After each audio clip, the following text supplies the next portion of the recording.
All right, everybody. So this week we're going to go over the appendicular skeleton. Well, specifically, we're going to go over the upper appendicular skeleton, which is your shoulder and your arms.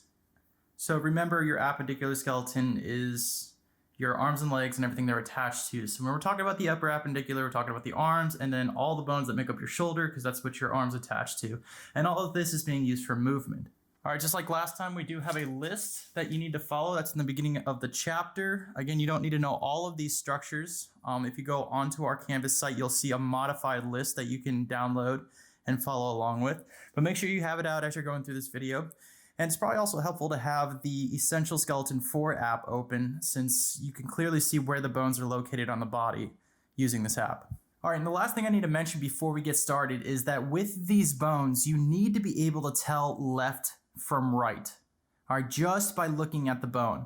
Yes, when it's on the skeleton, it's really easy, all right, but when you're looking at a disarticulated bone, you should be able to tell if it's a left bone or if it's a right bone, because all of these bones that we have, we're going to have two of, since we are symmetrical. Okay, so the first bone that we're going to cover is a clavicle. Unfortunately, I do not have one here with me, so I'm going to use my tablet in order to show you the clavicle. So you could search for bones on this app if you wanted to. So there is an option right here that you can open up this panel and hit search, and then you can type in the name of the bone and it will find it for you. Once you find the bone, here's your clavicle right here. It's technically your collarbones. You can click on that bone, and then you have all these options to either hide or fade the other bones if you wanted to. So I'm going to hide the rest of the bones for right now. So we're just focusing on the clavicle. All right, so this is the underside of the clavicle. It kind of has this weird, almost looks like a boomerang, and it has two ends to it. It has a sternal end and it has an acromial end. And each one of these ends are really just indicating what direction this clavicle is going. Now, if you remember with the sternum that we had the clavicular notch. All right, that's where the clavicle is going to fit into the sternum. So the fatter end, if you look at this right here, you'll see that this end is much wider or fatter than this end, which is thin. The fatter end is actually your sternal end. That is the end that's going to go into that clavicular notch of your sternum. I still have a sternum here, so I could show you that if you want. So here's your sternum again. Let me see if I can get the camera focus. All right, remember you have this notch in your sternum here and here. That's for one clavicle and for another clavicle. Okay, so your sternal end is also known as your medial end because it's towards the midline of the body, right? Your sternum would be right here, so that is your medial end towards the midline. While your acromial end, the flatter section, is towards the lateral side of the body, so that's also known as your lateral end. Now, there's two other structures you need to know for the clavicle. One is the body of the clavicle, which is the center mass. So all of this would be considered the body of the clavicle right in the middle, because that's where most of the weight is. So if you went to grab this, you'd be grabbing it by the center mass. And then the last structure is at the inferior side of the clavicle. So if we move it up like this, it's not illustrated terrifically in this app, but there is a groove on the bottom side of the clavicle, just like we saw in the ribs. There's also a groove in the ribs as well.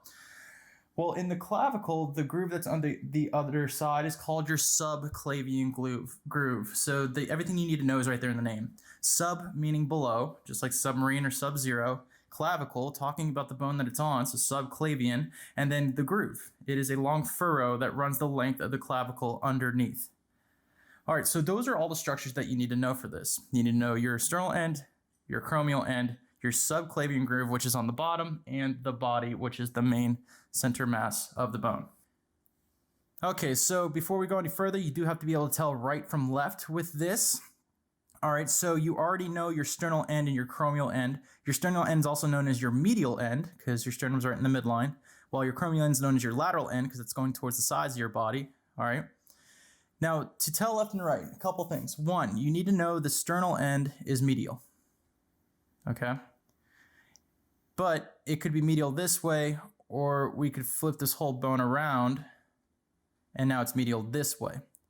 Well, you have to be careful on what side's the anterior side and what side's the posterior side. So I'm going to flip it back to the right direction, or the correct conformation. All right, so how can we tell this? Well, what we need to do is actually look at that S bend that we saw before, all right, on the top of this clavicle. All right, so again, here's your acromial end going to the point of the shoulder. Here's your sternal end going towards the midline. All right, if you notice, this S-bend has a unique snaking pattern to it. All right, so do you see how it kind of bows out this way at the sternal end? This bowing that means that this is the anterior side. All right, if you look at the acromial end, it bows out this way, which is going to kind of point, the bow is going to point towards the posterior side. So knowing that this is anterior and this is middle should be enough information to tell you that this is going to be a right clavicle. All right, so we can go back. Let me bring back all the other bones and let's take a look at our left clavicle because it's a mirror image of the right clavicle. There we go.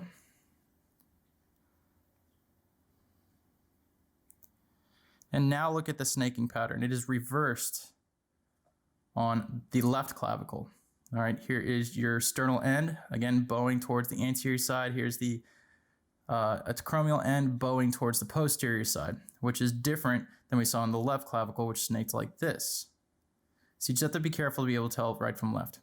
All right, so that's it for the clavicle and what you need to know. I am sorry I don't have one with me, so hopefully the app will suffice. But if you didn't like this, you can go check out Miss Amatuli's video. It's the first bone she talks about. All right, so the next structure or the next bone that we're going to go over is your scapula. And your scapula is also known as your shoulder blade. But remember, we don't use the common names in this course. Everybody's going into some form of the medical field, so you need to know the official names for these bones. And this is your scapula. So this is what a scapula looks like disarticulated. All right, it's a giant wing. And you can find it on the posterior side of the person. So you have a scapula there and a scapula there. And again, this is your shoulder blades. Now, there is a lot going on with the scapula because it's very important to make up the shoulder joint. All right, so there are a lot of different structures that you will need to know for the scapula. Okay, so let's go ahead and start with these different structures. So I'm looking at the posterior side of the scapula, and I know it's the posterior side because we could see the scapular spine, which is right here. All right, this is your scapular spine. It's pretty much coming out of the wing, as you could see. Here's the wing. It's coming out of this wing. All right, and this is your posterior side, and you can even feel your own scapular spine on your shoulder blade. If you feel back there, you're going to feel this thing sticking out of your back, and you can follow it all the way to the point of your shoulder. All right, so this is your scapular spine, and the scapular spine is going to lead you to the first process that you need to know. So the scapular spine is coming up this way, which leads to this process right here. So the process that's sticking out towards your shoulder that is attached to the spine is called your acromial process or your acromion process. So your acromion process is the point of your shoulder. So again, you can follow that spine out all the way to this acromion process. All right, so I am just going to keep jumping around here just so I'm going to do it in order that makes sense to the bone, not necessarily the list.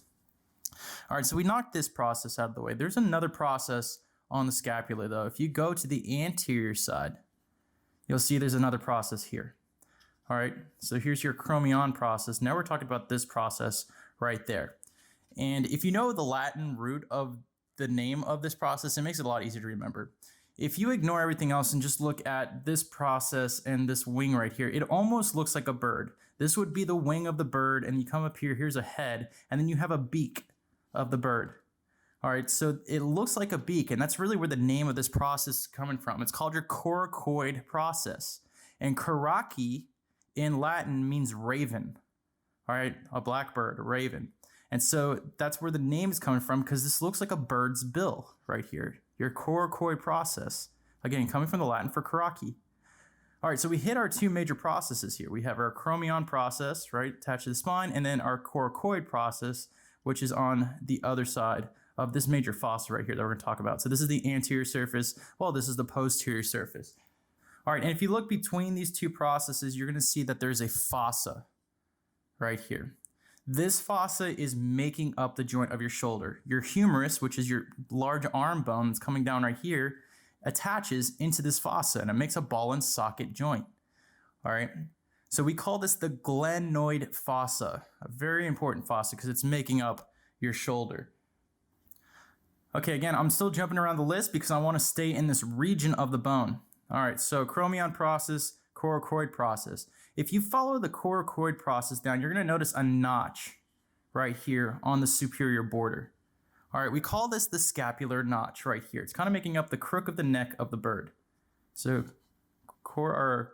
scapular notch right there. And then we have three borders that you will need to know. And they're super easy to remember if you know your direction. All right, this one is your superior border. All right, the top border is your superior border. Makes sense. All right, then we have a medial border and a lateral border. And now it's going to be a little tricky on how to figure out which one's which. So one of these borders over here is the medial, while the other one is the lateral. How do we know which one's which? Well, remember, lateral is going away from the midline. Which one do you think is going to be going away from the midline? Well, it should be this one right here, right? Because we're making up our shoulder joint. So this needs to be going away from the body in order for the arm to connect to the body. So this is your lateral border. This is also known as your axillary border because of the region of body that it makes. Remember, your axillary region is your armpit. This is helping make up the armpit. So here's the inside of the armpit, and then your arm makes the other part of the armpit. All right, so lateral border, meaning this is your medial border, also known as your vertebral border because it's facing the vertebrae. Okay, so again, I just want to show you this on the app. So if we zoom into our scapula, all right, here is the glenoid fossa over here that the humerus is going into to make up the joint, which means this is the lateral border over here, while this is the medial border, also known as axillary and vertebral. And you can see your scapular spine and the acromion process coming out to the end, and your coracoid process would be on the anterior surface, which there's a bunch of bones in the way, but you can see the beak of the bird right there. Okay, so we're almost done with the structures that you need to know. The last three structures are also fossas that you need to be able to identify. So we already touched on this fossa right here. This is your glenoid, but there's three more that you need to know. All right, and they're really easy to remember if you know all these other structures already. And that's why I covered these other structures first, because it helps with identifying these fossas. All right, so you have three more. You have one right here. All right, remember, fossa is a basin, which is like a drained lake. So it looks like you could put water in here. So that's one fossa. You have another fossa up here that is between the spine and the rest of the blade. All right, so that's another fossa. And then you have another fossa over here on the anterior surface. Remember, the coracoid's on the anterior side, while the spine is on the posterior, going to the back of the person. All right, and here's your last fossa. All right, so let's talk about the names of these fossas. Let's start on the posterior side. Both of these fossas are going to have spine in the name, and it's because it's referring to this spine right there. All right, so looking at the list, can you guess what this fossa right here might be called? Okay, so this one is called your infraspinous fossa. Infra meaning below, right? Under. So infra, just like inferior. Spinous meaning below the spine. And it's a fossa right here. So all of this is your infraspinous fossa. Then you have a supraspinous fossa. Supra meaning superior. So superior of the spine would be this fossa right here. So supraspinous fossa, infraspinous fossa, two fossas around the spine. Both of these are on the posterior section of the scapula. Then you have the last one, which is right here. All right, and this is called your subscapular fossa. All right, so easy way to remember this is scapula is in the name of this fossa, subscapular, and it takes up pretty much the whole side of the scapula. Subscapular fossa. Okay, so one last thing that we need to talk about before we can move on from the scapula is whether you have a right or left scapula when you're looking at one. And you might have already been able to figure this out just by going over these structures with me. However, I just wanted to clarify just in case there's any confusion. All right, first off, you should know how a scapula sits. It's this triangle shape that's pointing downwards, so we know this is more towards the inferior. I already mentioned this, but the spine itself is facing posterior because you could feel it coming out of your back. And then this glenoid fossa, again, needs to face lateral in order for the humerus to fit into it. All right, so with those three pieces of information, you should be able to figure out if you're right or left. So just looking at the scapula that I have, can you figure out what it is? Is it a right scapula or is it a left scapula? Well, it should be a right scapula, all right? This is the posterior side, meaning the person is facing that way. This is inferior, and this is lateral. So that this going to the lateral side means this is a right scapula. All right, so the next bone we're going to discuss is your humerus. Remember, your humerus is your upper arm bone, and this is going to form the shoulder joint with your scapula. All right, so here is a humerus, okay? Couple things you do need to be able to identify with this, if it's right and left. All right, so first we need to figure out what the superior side is versus the inferior, or actually I should say proximal versus distal, since we're talking about an appendage here. Well, you may be able to guess just by looking at it. Remember, your shoulder is a ball and socket joint. Do you see a ball on here that could fit into the socket that is your glenoid fossa on your scapula? Yes, there is a ball right there. So this is the proximal end. So this is what's going to fit into the shoulder blade. All right, then that means this is the distal end, the one that's further away. All right, so we still need more information to figure out if we have a right or left, because this is still proximal this way, but we could put it on this side and this is still proximal. But one of these ways is wrong. So how do we figure that out? Well, if we go all the way down to the distal part of the bone, you're going to notice a few fossas here. There's a fossa on this side, one big one, and then we have two small ones on this side, here and here. All right, so two small fossas on one side, one large fossa on the other side. Well, the large fossa is called your olecranon fossa. All right, and if you remember what your olecranal is, it's your elbow. So this is the back part of the arm that's going to make up the elbow, that hard ball that's in the back of your arm, okay? So if this is the olecranon fossa, this needs to face posteriorly. Okay, so knowing that this is proximal and this is posterior, we could tell that this is a left arm. All right, so I'm looking at the back side of this skeleton, it would fit right here. All right, if the skeleton was turned around, it would fit this way. Again, we have to put that olecranal fossa posterior. All right, so that's what you need to know to figure out right and left. So now let's go ahead and go through the structures of this. All right, I'm going to go from top to bottom instead of just following along with the list. So first things first, we found our head of the humerus already. That is the ball that makes up the ball and socket. So that's considered your head. After that, you have two necks on this thing. You have an anatomical neck and you have a surgical neck. Now, if you remember the definition of a neck is a narrow region of the bone that's just below the head. So here's the head. Do you see a narrow region? Well, there's actually two. There's this obvious one right here. That definitely looks like a neck, right? A narrow region that my fingers are wrapping around. But there's also a very slight narrow region right here. All right? There's a slight indentation that goes around the head right here. All right, so one of these is an obvious neck, while the other one is a neck by definition. All right, so this one is the obvious neck. This one is a neck by definition. It's not very narrow, but it does get narrow around the head.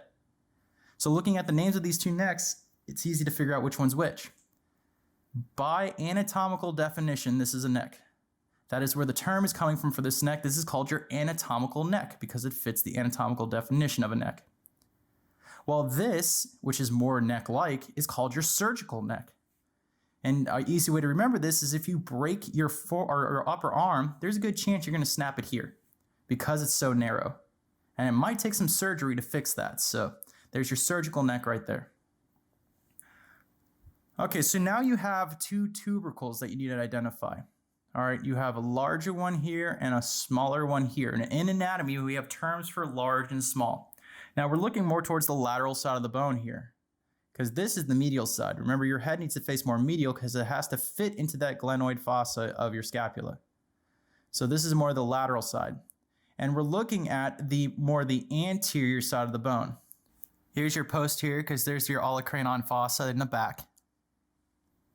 Here's my anterior. So looking more towards the anterior, we see a small tubercle here and a large tubercle here. And again, we have terms for large and small in anatomy. It's greater and lesser. So can you tell which one is the greater tubercle and which one's the lesser tubercle? Well, here is obviously the greater tubercle, while here is the lesser tubercle. All right, and between these two tubercles, the greater and lesser tubercle, we have a groove that goes right between them. All right, we have a nice groove that runs right between them. All right, everything you need to know is right there in the name of this groove. It's called your intertubercular groove. That sounds fancy, but it really isn't. Inter means between, all right? So inter is between. Tubercular, meaning the tubercles, so it's between the tubercles, and it's making a groove. So your intertubercular groove is right there. All right, a few more structures going all the way down to the bottom. We already hit the olecranon fossa. That is your elbow. Your elbow fits into there. All right, so the big bony thing in the back of your arm fits into that fossa right there. And then we have these two condyles that are down here. Now, we're not going to refer to them as condyles because they're so uniquely shaped that they got their own names.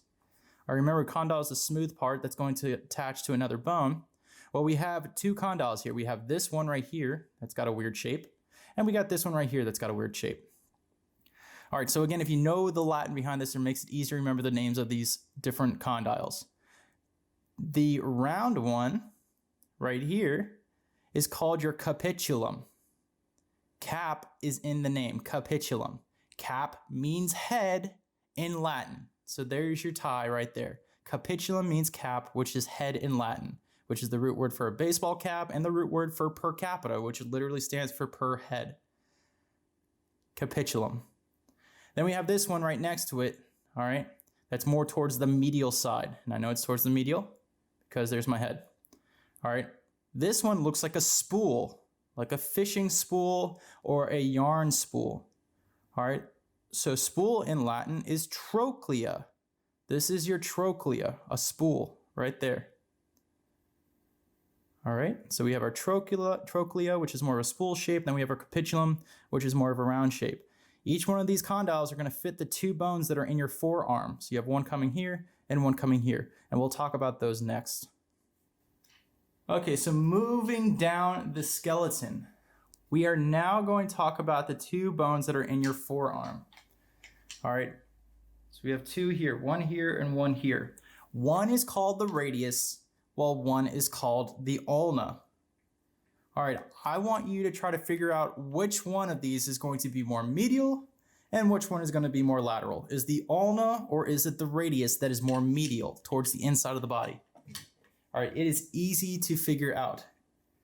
All right, your ulna makes up the hard part of your elbow, okay?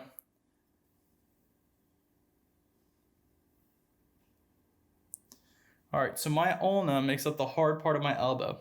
If I follow this hard part up and follow that same bone up my arm, you'll notice it goes more towards my pinky side of my hand. All right, so that's my ulna. While out here, a little deeper in some flesh, is your radius, which goes towards your thumb. So here's your radius, here's your ulna that actually makes up the hard part of your elbow. All right, so your ulna is definitely more medial than your radius, because remember we have to stay in standard anatomical position, which is palms out. Okay, so here both of them disarticulated. All right, you have a radius and ulna. An easy way to tell one from another is that the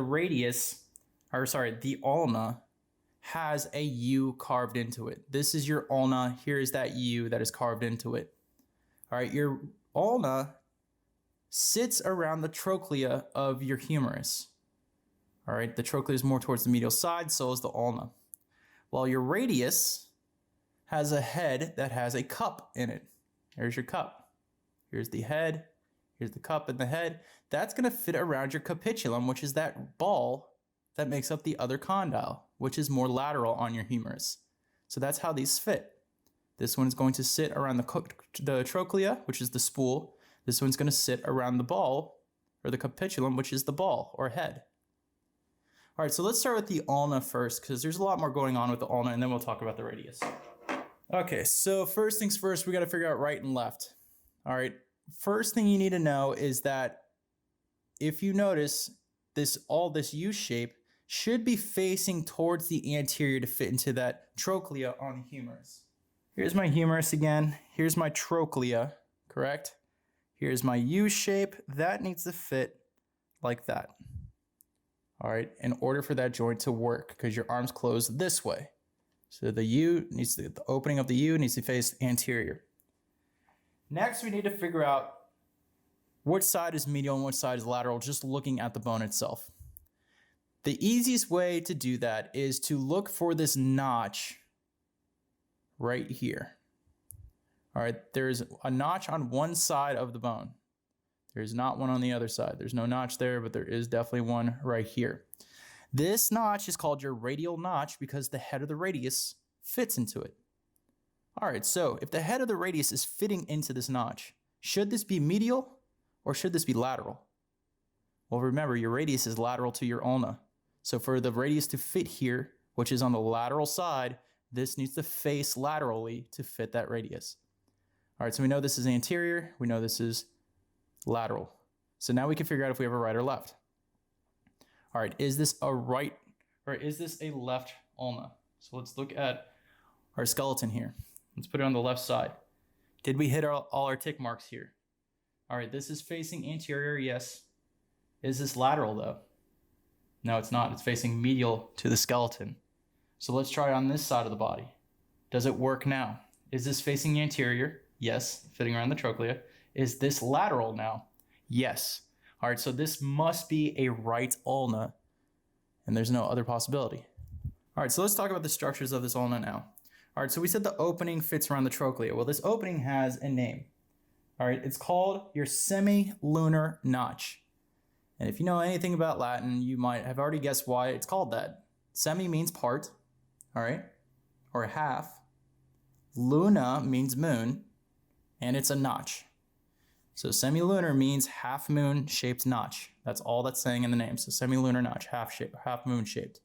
And it's half moon shaped so it can fit around that trochlea, which is the spool in your humerus. Okay, so let's go to the posterior side of this bone. You notice there's this hard spot right here. That is the hard spot that is in your elbow, all right? So part of this hard spot makes up this process that's all part of this hard spot. And if you remember what your elbow is called, this is easy to remember. Your elbow is called your olecranon. Here's your olecranon process right there. All right, it's this process right there making up the posterior side of the ulna. Versus this other process right here, which is more towards the anterior side of the ulna. Remember, olecranon's posterior. This is more anterior, making up the other part of the half moon shape. This is called your coronoid process. Do not get that confused with the coracoid process of your scapula. There's like one letter difference between those names, but they have different meanings. Remember, coraci is raven, making up the coracoid process of your scapula. Well, here, your coronae is Latin for fishing hook.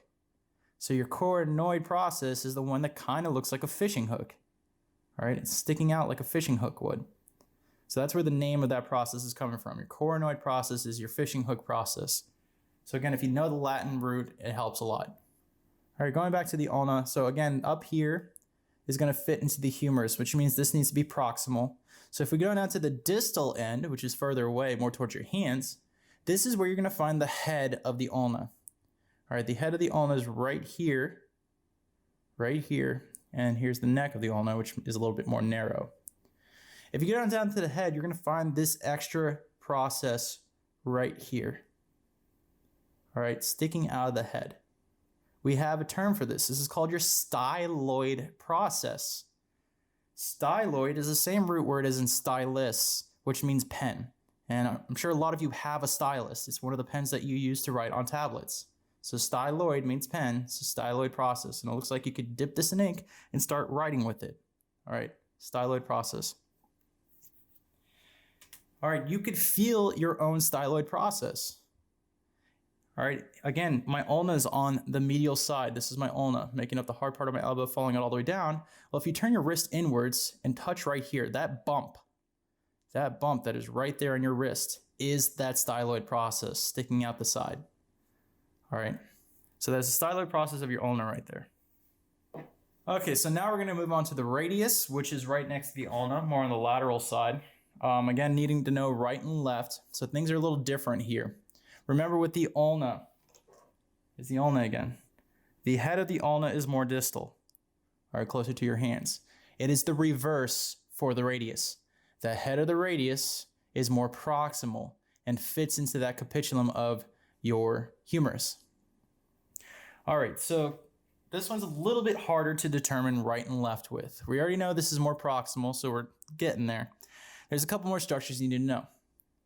All right, well, one easy way to tell right and left is if you come down here to the distal end of the radius, not the head, but the other end, you're gonna notice it's nice and flat, and you have another process sticking out the side here. This is also known as a styloid process. So this is the styloid process of your radius now. And it kind of looks like you could dip it in ink and start writing with it. That's where the name's coming from. All right, well, if you go to your wrist, your own wrist again, you could feel your own styloid process. All right, turning my wrist over, here was my ulnar styloid process. Well, the other bump that's underneath your thumb is your radial styloid process, all right, which is gonna face more lateral if I'm in the standard anatomical position. All right, so this is actually a right radius. I'm gonna put it right here because this is where it'd fit in my arm. Notice that the bump, the styloid process, is more lateral now, where it should be in my arm. All right, you still need to know a little bit more to be able to determine right and left because you could flip it this way accidentally and it won't work anymore. All right, the last thing you should identify is the flat part of the radius. One side is flatter than the other side, which is round. The flat part should be facing anterior. All right, so again, arm out, standard anatomical position. Here's my flat section, putting it right here. This flat section is anterior. My head is more proximal, and my styloid process is now more lateral. All right, a few more structures that you need to know. So again, we have the head, we have a neck right underneath the head is that narrow region right there. But if you go just a little further down your neck, you're gonna see that you have a tuberosity right here. All right, it's nice and rough, just like the definition of a tuberosity should be. All right, it's gonna help make some of the ligaments that hold your elbow together. All right, but here is your radial tuberosity, the tuberosity of the radius, radial tuberosity right there. All right, I believe that is all the structures you need to know for the radius. Okay, so the last thing we're going to cover is the hand. All right, this is the most distal part of your upper appendage. There is a lot of different bones in your hand. We don't need to know all of them. Again, you have to jump around the list to find the hand. It's now number 11 on the list. All right, so with the hand, again, we got to determine right and left. Well, if you know anything about your own hand, you know it cups inwards like a hand should, right? So is it cupping this way or is it cupping this way? Well, it's cupping this way. So we know this is the palm. All right, and then we need to look for that thumb. All right, here's our thumb. So is this a right or left hand? Well, this should be a left hand. Remember, standard anatomical position, palm out. Put it into my hand, you'll see it matches up with my hand. The bones match with my hand. Here's my thumb, palm out. All right, so the first thing we need to cover is all these little tiny bones that are in your hand, right here. These are your wrist bones. All right, a lot of people don't understand what your wrist is. Your wrist is a bunch of little tiny bones that are right here in your hand. All right, but we don't use the term wrist in anatomy. We call them carpals, as in carpal tunnel syndrome. That's where it happens, in your carpals, in your wrist. All right, so collectively, all these bones down here are called your carpals. All right, so you don't need to know all of the carpals. All right, there's only 2 that you need to identify. And both of them are gonna be found underneath the pinky. All right, so we have 4 carpals down here, but if you go to the most medial one, way over here, it's a little tiny round one that looks like a little pea, like a pea in a pod. All right, this little pea is called your pisiform.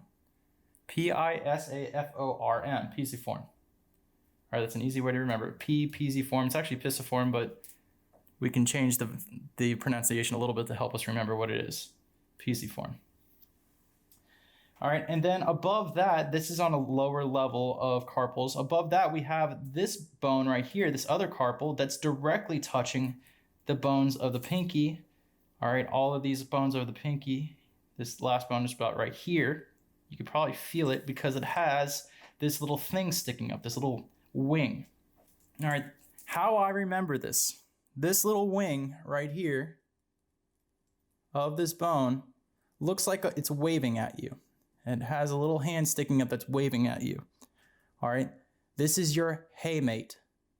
Your hamate, it's actually pronounced hammates, but it's easy to remember if you can change the pronunciation. So hamate or hamate is the one that's waving at you right there. All right, that's the only two carpals that you need to know. Then we go to these bones that make up the rest of your palm. They're very long bones right here in your palm. All right, we call these metacarpals. Meta means outside of. So metacarpals are the bones that are outside the carpals. Carpals, metacarpals. All right, we have a numbering system for these. With the numbering system, we always start with the largest digit. We're gonna see this again in feet, so just remember, you always start with the largest digit. Well, what's our largest digit? That would be our big old thumb, right? So this is number 1, metacarpal. This is number 2, 3, 4, and 5, metacarpal. And then when we go up to the actual digits, all right, we call these bones our phalanges that are in our digits. All right, so these are the actual bones that are in our fingers. Now, notice something different between our fingers and our thumb, our pollex, right? Our finger digits have 3 bones to them. 1, 2, 3. 1, 2, 3. 1, 2, 3. Our bone only has 2. All right, well, we have a naming system for these. Again, we're using the same numbering system, 1 through 5, starting with the thumb. But let's take our index finger, which is phalange 2, or phalanx 2. We have 3 bones there. All right, and we named them how far away they are from the body. This little tiny one that makes up the tip of your index finger, we call this the distal phalange. So this is distal phalange number 1, because it's on the number 1 digit. I'm sorry, number 2, because it's on the number 2 digit. All right, then we have another one that's in the middle. We call this middle phalange number 2. And then we have one down here, which is more proximal. We call this the proximal phalange number 2. All right, so again, distal phalange number 2, middle phalange number 2, proximal phalange number 2. Number 2, it's because it's my pointer finger. Here's 1, here's 2. All right, so that's all the bones that we're covering for the upper appendicular skeleton. Definitely take your time practicing with these. And also practice rights and lefts. I gave you a lot of good landmarks to tell right from left. So just make sure you take the time to figure out right and left, because you probably will be asked that on the quiz.